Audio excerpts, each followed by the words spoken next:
Petit Jornal. Inteligência e irreverência em doses diárias.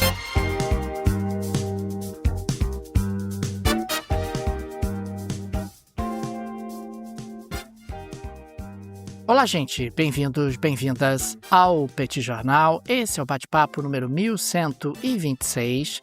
Estamos gravando numa live no YouTube do Petit Jornal.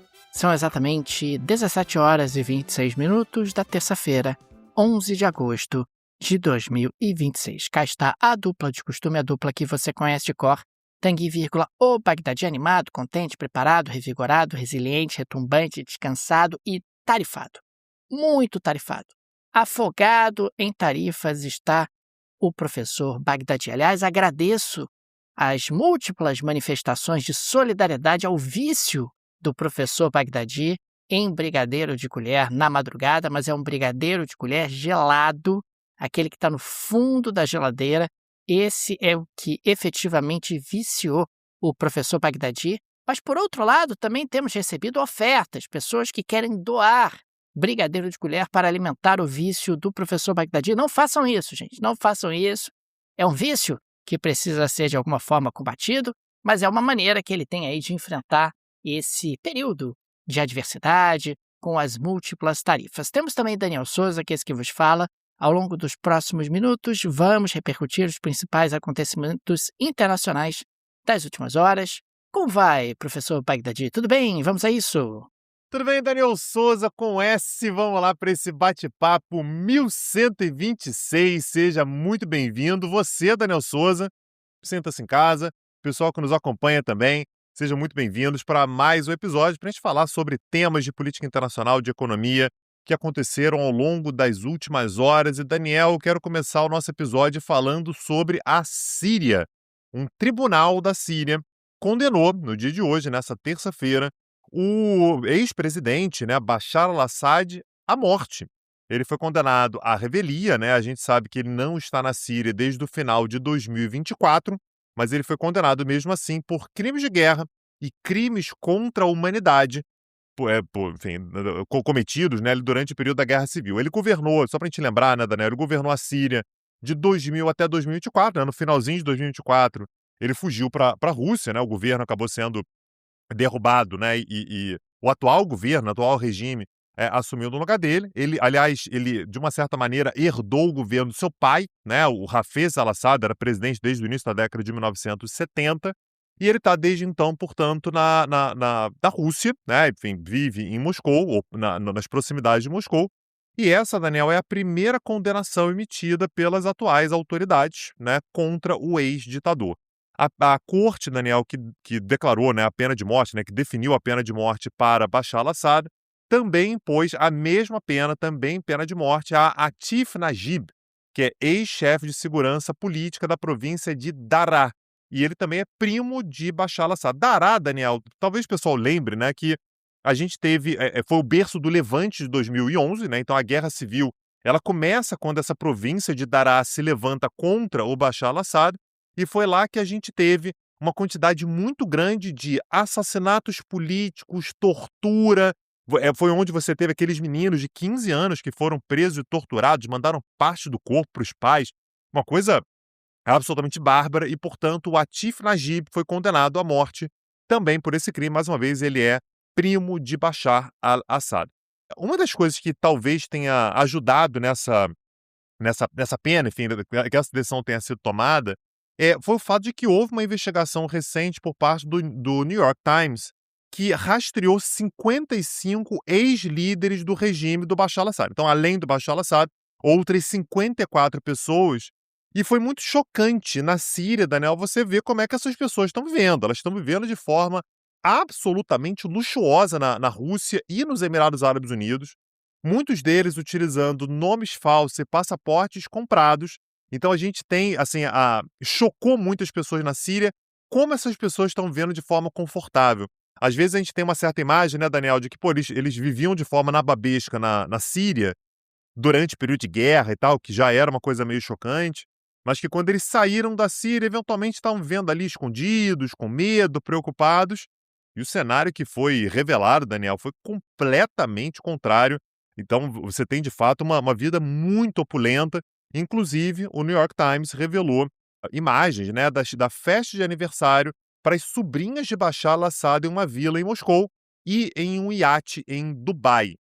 Ou seja, Daniel, a conta de luz está paga, o condomínio está pago, o aluguel está pago, não está passando dificuldades o senhor Bashar al-Assad lá na Rússia, depois de tudo que fez na Síria, né? Então, claro que isso aqui não vai ter impacto, né? Não vai ter efeito prático, né? Porque o Bashar al-Assad não voltará para a Síria, me parece que nunca, mas o fato é que ele foi condenado à morte, é uma mudança com relação ao seu status anterior. Então esse regime já está no poder há quase 2 anos, né, enfim, praticamente 2 anos, né, finalzinho de 2024 que assumiu o poder, e toma pela primeira vez a decisão de condenar à morte o principal líder da história recente do país, Daniel.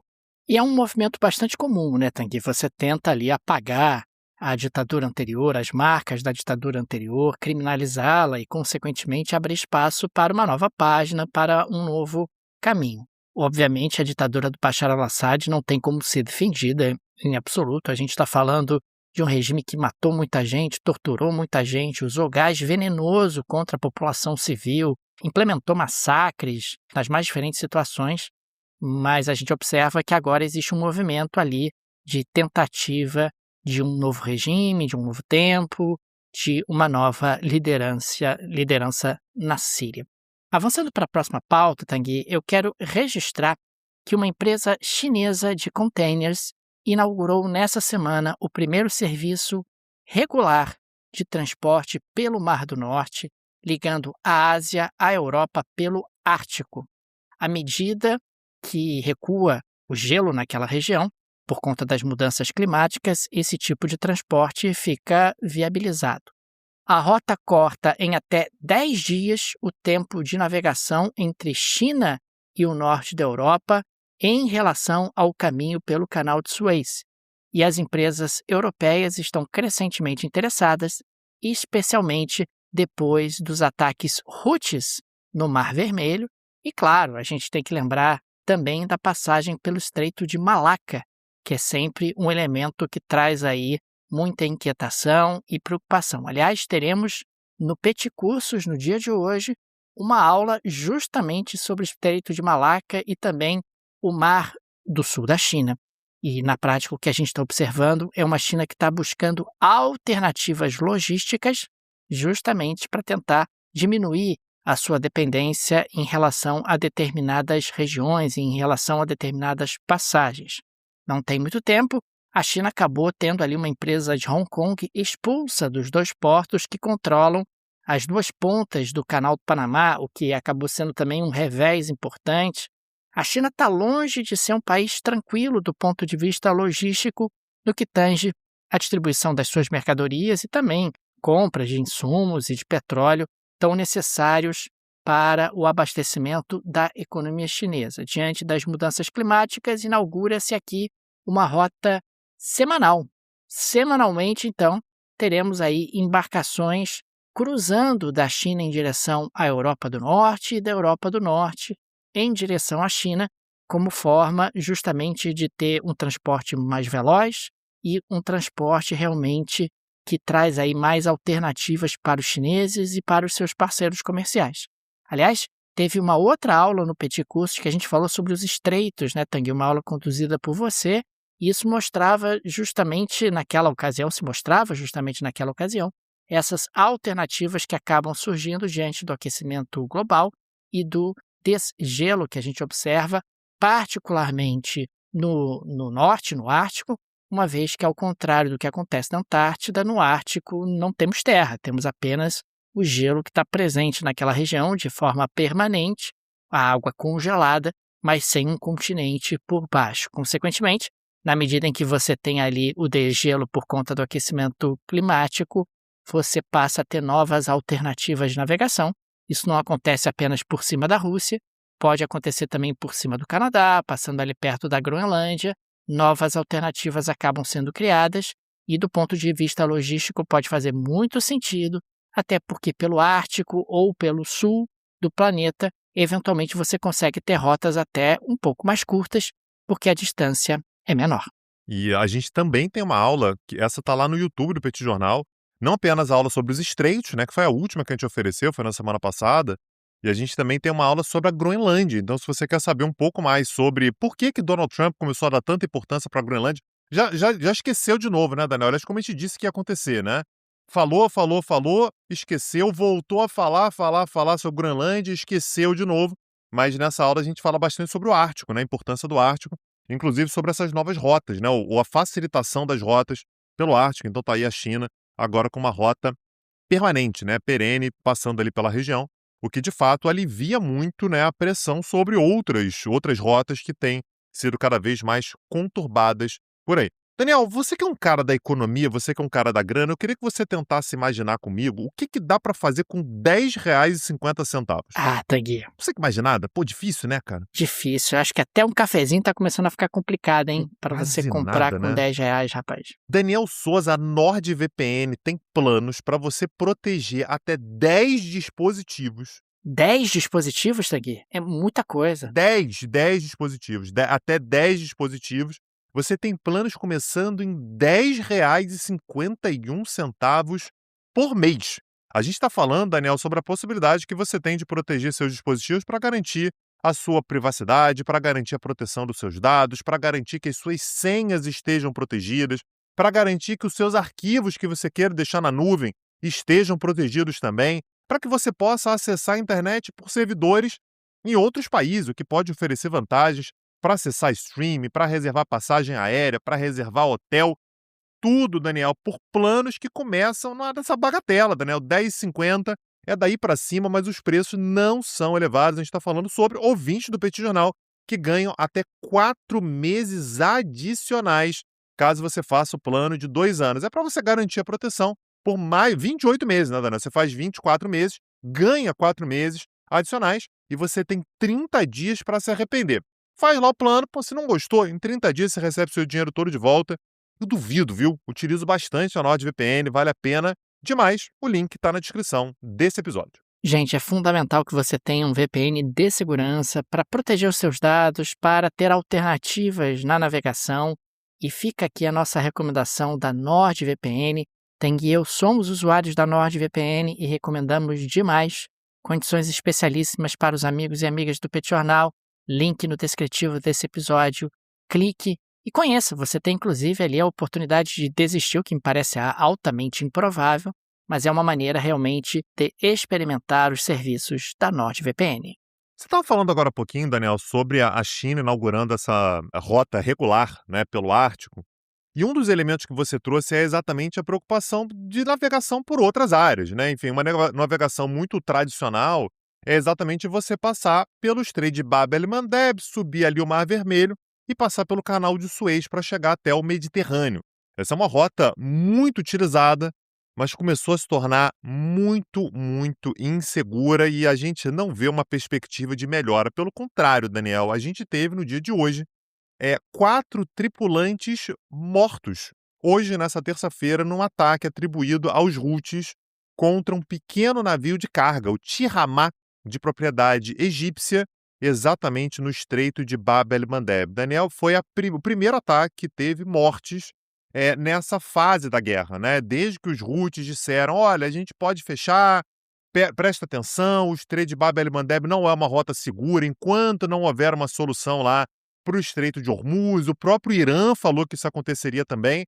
De lá para cá houve ameaças, houve ataques que não deixaram mortos, né, ou feridos mais graves, mas nós tivemos pela primeira vez um navio, né, um pequeno cargueiro que foi atingido e nós tivemos, portanto, 3 oficiais, nós tivemos 4 tripulantes e aí chegou o resgate, Daniel, chegou o socorro, né, para tentar ver o que poderia ser feito com esse navio que foi atingido e no momento em que esse socorro chegou, 3 oficiais da Guarda Costeira Iemenita também ficaram feridos ao serem atingidos por um drone, enquanto estavam tentando fazer o resgate da tripulação. Então, o recado é muito claro, tá, Daniel? O que os Houthis estão dizendo é: não toleraremos que passem por aqui enquanto a coisa não for resolvida. A gente está falando, Daniel, sobre, mais uma vez, um ataque que é inédito, mas ele abre a possibilidade de que outros ataques como esses possam acontecer. E aí você pode pensar, pô, mas isso aí quem está fazendo, então, são os iranianos, são os Houthis junto com os iranianos. Algo mais ou menos parecido aconteceu, Daniel, no ataque coordenado pelos Estados Unidos. Um porta-container chamado Vela Nova, de bandeira do Panamá, foi atingido por um míssil perto da costa do Paquistão, ali exatamente próximo do Golfo de Omã. Esse navio ele foi atingido por mísseis, né, lançados por um helicóptero americano, porque ele teria tentado furar o bloqueio naval imposto pelos Estados Unidos a navios que fazem algum tipo de negócio com o Irã na região. Se isso for confirmado de fato, os Estados Unidos não confirmaram que eles fizeram o ataque, mas, enfim, tudo indica que sim, esse será o 12º navio atacado por forças americanas desde o anúncio do bloqueio em abril. Daniel, em abril, os Estados Unidos falavam assim, não, a gente vai resolver isso aqui, vai ter um bloqueio e tal. A gente está em meados de agosto e a coisa continua dessa maneira. Então, Daniel, você imagina, assim, a China, óbvio que ela está olhando para o Ártico, né? Virou uma insanidade. Você não consegue passar pelo Golfo de Omã, você não tem segurança para passar por Bab el-Mandeb, você não consegue acessar o Mar Vermelho, que dirá o Estreito de Hormuz. A gente está falando sobre o Estreito de Hormuz, Daniel, que nos últimos dias agora, o normal passar no Estreito de Hormuz ali era 130 navios por dia. Tem passado 5 ou 6 por dia. Então é claro que está todo mundo pensando em rotas alternativas. E, aliás, é por isso, inclusive, que a gente vai começar hoje, né, Daniel, como você falou, um curso no Petit Curso sobre rotas, porque se tornou absolutamente necessário para você entender tudo que vem acontecendo no mundo e entender como é que essas rotas são impactadas pelo atual cenário internacional, Daniel.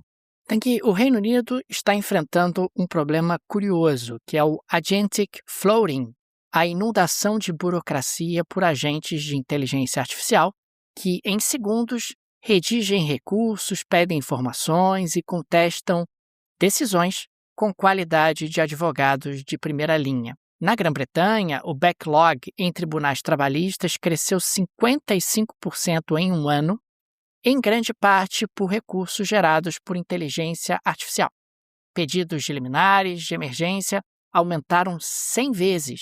Os britânicos têm direito a 20 bilhões de libras em benefícios anuais que não recebem. Se a inteligência artificial ajudar cada um a cobrar o que lhe é devido, as finanças públicas do país podem entrar em colapso. O Estado foi constituído na era do correio e do telefone e não está preparado para processar uma escala de demandas simultâneas como essa. A inteligência artificial democratiza o acesso à justiça. O pobre pode contestar uma multa de trânsito tão bem quanto a classe média mais escolarizada, mas se todos exercem todos os seus direitos ao mesmo tempo, o sistema para. Políticos criaram direitos amplos nas décadas anteriores, mas não previram o custo de fazê-los cumprir integralmente e em massa. É algo, no mínimo, curioso e que tende a se tornar uma tendência globalmente. Até no próprio Brasil, muitas vezes a gente ouve falar de uma série de benefícios que as pessoas têm direito e que acabam não recebendo. Você tem ali uma série de possibilidades de recursos que podem ser utilizados. É algo que pode trazer consequências não previstas para os sistemas de política social e para os governos de forma mais ampla. Avançando para a próxima pauta, Tanguy, eu queria registrar que Donald Trump demorou, mas veio em defesa do Infantino, o presidente da FIFA. Ele publicou na sua rede social o seguinte, abre aspas, a FIFA cometeria um erro terrível se por qualquer motivo considerasse substituir o presidente Infantino. Ele é fantástico e acaba de presidir a Copa do Mundo mais bem-sucedida já realizada. Fecha aspas. Alguém tem que avisar o Donald Trump que considerar a substituição do Infantino já está acontecendo há alguns dias e que, consequentemente, o Infantino agora tem 2 apoios importantes da AFA, né, da Associação de Futebol Argentina, a CBF da Argentina, e do Donald Trump. Infantino está bem, Infantino está protegido, realmente ele não corre nenhum risco de cair, apesar de ter a forte oposição da CONCACAF, da UEFA e da Federação, ou melhor, da Associação Asiática de Futebol. Daniel, a gente acompanhou aqui bem de perto, né, a transformação da política húngara, né, quando a gente teve a vitória da oposição, né, que derrubou finalmente o governo de Viktor Orbán. Né? Orbán teve à frente do país entre 1998 e 2002 e depois de 2010 a 2026. Né? Então ele teve uma longa presença como o principal governante do país, né, como primeiro-ministro da Hungria. E a gente teve recentemente a vitória da oposição, né? Então o Péter Magyar venceu a eleição, se tornou finalmente o primeiro-ministro.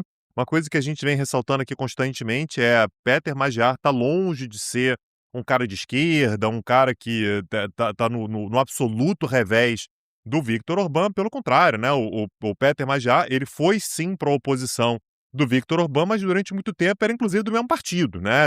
Chegou um determinado momento ali que ele rompeu, foi para a oposição e, portanto, passou a liderar um movimento de transformação, de democratização da Hungria. E ele vem fazendo uma série de movimentos, Daniel, que vêm sendo questionados por determinadas pessoas dentro da Hungria e fora da Hungria. Não estou nem falando apenas sobre o partido do Viktor Orbán, que é o Fidesz, que obviamente está questionando. Mas observadores relacionados aos direitos humanos e tal, vêm olhando para essas transformações e dizendo, olha, eu entendo mudar realmente, o governo do Viktor Orbán, ele foi além, muito além, em termos de concentração de poder e tudo, mas talvez as mudanças estejam acontecendo numa velocidade acelerada em excesso. Então a gente acabou de ter, Daniel, a eleição de um novo presidente, né? Lembrando que a gente tem o cargo de primeiro-ministro e de presidente, o presidente com aquela função um pouco mais simbólica, né, de representação internacional, né, como chefe de Estado. Então nós tivemos a eleição do jurista András Baka, de 73 anos, e ele se tornou um cara muito simbólico porque ele foi um dos principais alvos no iniciozinho desse segundo governo do Viktor Orbán. Lá em 2011, o próprio András Baka, que agora assume como presidente, foi destituído do cargo de presidente do equivalente à Suprema Corte, né, que chama Cúria. Ele foi destituído exatamente porque ele fez críticas ao Viktor Orbán. Então foi um dos primeiros alvos, Viktor Orbán fez uma perseguição ao cara, ele acabou sendo destituído. E há uma série de outras movimentações, Daniel, como, por exemplo, a elaboração de uma nova Constituição. Ele prevê uma série de mudanças, ele derrubou, por exemplo, a televisão estatal, que, segundo ele, servia aos objetivos de Viktor Orbán. Fez uma série de modificações, por exemplo, invertendo coisas que o Viktor Orbán tinha feito. O Viktor Orbán, por exemplo, baixou a idade de aposentadoria dos ministros da Suprema Corte, que, aliás, é uma coisa que a gente vê mundo afora muito, né? Você baixa a idade de aposentadoria, os juízes são obrigados a se aposentar e ele vai lá e pode indicar pessoas para o seu lugar. Então, o atual primeiro-ministro elevou a idade da aposentadoria. E aí, a crítica que vem sendo feita, então a Anistia Internacional falou sobre isso, a Human Rights Watch falou também que é legal, beleza, estamos passando aí por uma reversão de uma série de medidas muito complicadas que eram tomadas por Viktor Orbán, mas há uma preocupação pelo risco de atropelamento dos ritos democráticos. Para você poder democratizar, você tem que fazer as coisas de acordo com a democracia. Essas mudanças, elas deveriam, na visão dessas organizações, ser feitas de forma mais paulatina, mais lenta, a coisa deveria ser feita de forma mais estudada, né? Então, são elementos, Daniel, que a gente vai ter que observar. De novo, gente, quando a gente fala sobre o Péter Magyar, eu sei que houve um certo encantamento, o cara venceu o Viktor Orbán e tudo, mas a raiz não é muito diferente. Ele não é exatamente um cara que, ao longo da carreira política dele, pensou de forma antagônica ao que Viktor Orbán fez. Dá pra gente imaginar até que foi um cara que aproveitou, né, a fragilidade que o Viktor Orbán vinha demonstrando naquele momento para fazer o que ele gostaria de fazer com expedientes mais ou menos parecidos. Então, que bom, né, que ele vem buscando uma democratização, mas a ideia de fazer isso de forma, né, com um atropelo de ritos democráticos é algo que vem preocupando muita gente na Europa, Daniel. Tanguy, podemos avançar para a geleia da Shakira de hoje, terminando o nosso episódio com uma nota um pouco mais leve, mas com muita crítica também, hein, Tanguy? Essa geleia da Shakira, eu vou te dizer que ela tá recheada de covardia, de alguém que o tempo todo tenta projetar uma imagem de bravura e coragem. Daniel, eu li essa notícia da geleia da Shakira de hoje umas 5 vezes. Eu falei, não é possível. Não é possível. Não é possível. Não é possível que isso tenha de fato acontecido. Mas conhecendo a figura se torna possível, né? Dá pra acreditar que aconteceu. Conta pra gente. Pois é, o Washington Post acabou trazendo esse furo. Em julho, quando foi para a reunião da OTAN na Turquia, o presidente americano, o presidente dos Estados Unidos, o Donald Trump, ele embarcou publicamente no Air Force One, como se nada estivesse acontecendo de estranho. Depois disso, ele foi retirado pelo lado oposto do avião, dentro de um container de catering, aquele container de comida que fica lá o tempo todo abastecendo os aviões. Ele entrou no container e então ele foi colocado num caminhão dirigido até um C-32A e içado ao avião. O Pete Hegseth embarcou separadamente por escadas externas para manter a aparência. A Casa Branca negou que isso tenha acontecido. Vamos dizer com clareza o que aconteceu. O Donald Trump fugiu num container de comida porque ele tinha medo que o Air Force One fosse vítima de um atentado por parte dos iranianos. Então ele foi para um outro avião, fingindo que ele estava no avião original, o Air Force One. E ele deixou lá dentro os jornalistas americanos, que estavam cobrindo a visita presidencial. Ou seja, se houvesse um atentado, realmente, como a informação sugeria, os jornalistas tinham morrido e o Donald Trump tinha saído ali livre, leve e solto por conta justamente dessa isca que ele acabou deixando, que foi a vida dos jornalistas que cobrem a Casa Branca. É um pouco geleia da Shakira, porque é cômico e é ridículo, mas ao mesmo tempo é covarde e é bastante cruel o presidente dos Estados Unidos expor a vida de pessoas que estão ali cobrindo a visita dele a uma situação como essa. E, aliás, a gente estava conversando sobre isso aqui antes do episódio, né? Que a gente estava discutindo se isso aqui deveria entrar com uma pauta trágica ou com uma geleia da Shakira, né? Mas é tão ridículo, né, Daniel? E aí, assim, a história ainda envolve aquele avião que foi doado pelo Qatar, né? O Qatar fez aquela doação daquele avião que o Trump disse que quando acabar o mandato dele, ele vai ficar com o avião. Então, ele saiu dos Estados Unidos em direção à Turquia nesse avião que o Qatar deu. Quando chegou no Qatar, teve essa ameaça de que, eventualmente, o Irã pode atacar essa aeronave e tal. E ele falou, não, então eu vou no avião, no outro Air Force, que é o Air Force mais antigo, mas que era considerado mais seguro. E ele foi lá e fugiu do Air Force One, do avião tradicional, para ir num outro avião. E aí, Daniel, os dois aviões foram para o Reino Unido, saíram de Ankara, na Turquia, foram para o Reino Unido, os dois pousaram com uma diferença ali de alguns poucos minutos. O Trump foi levado escondido de volta para o Air Force One para fingir que nada tinha acontecido. Então a imagem que a gente viu dele descendo do Air Force One, acenando para todo mundo no Reino Unido, era imagem fake, porque ele não viajou naquele avião, ele saiu escondido e entrou de volta escondido. É uma vergonha, não que seja a primeira vez, o Clinton já fez algo parecido ali por volta do ano 2000, 2001, não vou lembrar agora, mas, enfim, e aí ficou claro que havia uma ameaça, né, e ele estava morrendo de medo dessa ameaça iraniana, mas a lógica era, se for para morrer, vai morrer um monte de jornalista aí e tal, mas, enfim, havia possibilidade disso acontecer, e ele foi, portanto, num outro avião. Isso é a cara do Trump, né, Daniel? É difícil até imaginar, assim, que ele não fizesse isso caso ele tivesse essa oportunidade. Então tá aí, podia ser uma pauta séria, não dá nem pra levar a sério, né, Daniel? Pelo amor de Deus, então acabou aparecendo aqui na geleia da Shakira. Daniel, dessa maneira a gente chega ao fim do nosso episódio de hoje. Queria agradecer muito todo mundo que nos acompanhou mais uma vez até aqui, pessoal que acompanha a gente todos os dias para se inteirar das maluquices que acontecem mundo afora. E daqui a pouco, às 19 horas, a gente está gravando esse episódio. Nesse exato momento são 17 horas e 55 minutos dessa terça-feira, 11 de agosto. Daqui a 1h05 a gente começa mais uma aula do Petit Curso. A gente vai falar sobre o Estreito de Malaca e o Mar do Sul da China, né? Duas rotas absolutamente cruciais para o mundo, para a economia, para a energia. E se você quiser assistir, dá tempo. Acesse lá petcursos.com.br. Tornando-se aluno, você assiste as nossas aulas ao vivo e assiste também todas as aulas que estão gravadas lá na plataforma. Vem com a gente que eu tenho certeza que você não vai se arrepender. Fica aqui também o nosso agradecimento aos apoiadores e apoiadoras do Petit Jornal, vocês que ajudam a manter nosso projeto de pé. Fica nosso carinho, nosso abraço, nosso muito obrigado a cada um de vocês. O Petit é uma mídia pequena, é um produto digital artesanal, sem o suporte de uma grande produtora ou sem um grande grupo de mídia.